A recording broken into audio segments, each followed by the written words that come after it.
ચૈતર વસાવાના સમર્થનમાં જિગ્નેશ મેવાણી આવ્યા હવે મેદાને। કોંગ્રેસ નેતા જિગ્નેશ મેવાણીએ ભારતીય જનતા પાર્ટી ઉપર અનેક આક્ષેપો લગાડ્યા કે જે પણ આ ચૈતર વસાવાને 7 વર્ષની જે આ જેલ થઈ છે તેમાં ભારતીય જનતા પાર્ટીનું આખું એક ષડયંત્ર છે।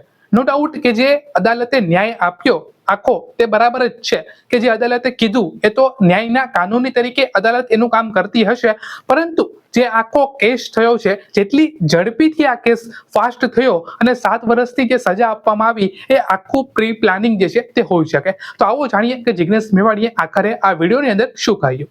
2002ના કોમી રમખાણોમાં 2-2.5 મુસ્લિમોની કત્લેઆમ કરનારા ભારતીય જનતા પાર્ટીના જે કોમવાદી વૈશ્વિક દરિંદાઓ છે એમની સામે નહીં, નકલી એન્કાઉન્ટર કરી બેગુનાહોના ખૂન રેડનારા ફરજી એન્કાઉન્ટર કરનારાઓની સામે નહીં, દેશને હિન્દુ મુસલમાનના નામે વિભાજિત કરી તલવારોને ત્રિશુલો વેચનારાઓની સામે નહીં, કરોડો અરબોના સ્કેમ કરનારા લોકોની સામે નહીં, રિયલ એસ્ટેટ લેન્ડ અને માઇનિંગના માફિયાઓની સામે નહીં, અતિ કરપ્ટ અને ભ્રષ્ટ ગુજરાત અને દેશના આઈએસ આઈપીએસ અધિકારીઓ એમપી એમએલએ અને મંત્રીઓની સામે નહીં, ચૈતર વસાવાની સામે અચાનક ગુનો સાબિત થઈ ગયો અને 7 વર્ષની સજા કરવામાં આવી। ગજબ કહેવાય નહીં? આખું ગુજરાત અને દેશ ભારતીય જનતા પાર્ટીના કાળા કામ અને આ ધંધાને જોઈ રહ્યું છે।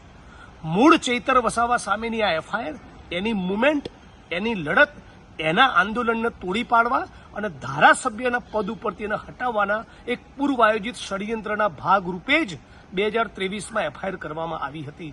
એટલે હું આને ન્યાયતંત્રનું સન્માન કરીએ છીએ, પણ આ ચુકાદા સાથે બિલકુલ સહમત નથી અને ભારતીય જનતા પાર્ટીનું આજે જેને કહેવાય નીચ કક્ષાનું જે ચરિત્ર બની ગયું છે કે આખું વિપક્ષ ગમે તે કરીને ખતમ કરો। મને પણ આસામની જેલમાં નાખ્યો હતો, મહિલા પોલીસના બાજુમાં બેસાડી એની જોડે છેડતીની મારી પર એફઆઈઆર કરાઈ, વિપક્ષના અનેક નેતાઓને ટાર્ગેટ કરવા આ જે લોકશાહી અને બંધારણની જે હત્યા થઈ રહી છે ગુજરાતમાં અને દેશમાં નરેન્દ્ર મોદીના શાસનમાં, ભાજપના શાસનમાં, એને સમગ્ર ગુજરાત અને દેશે ઓળખવાની જરૂર છે। સાથી ચૈતર વસાવાને 7 વર્ષની સજા થવી એ લોકતંત્રની હત્યા છે।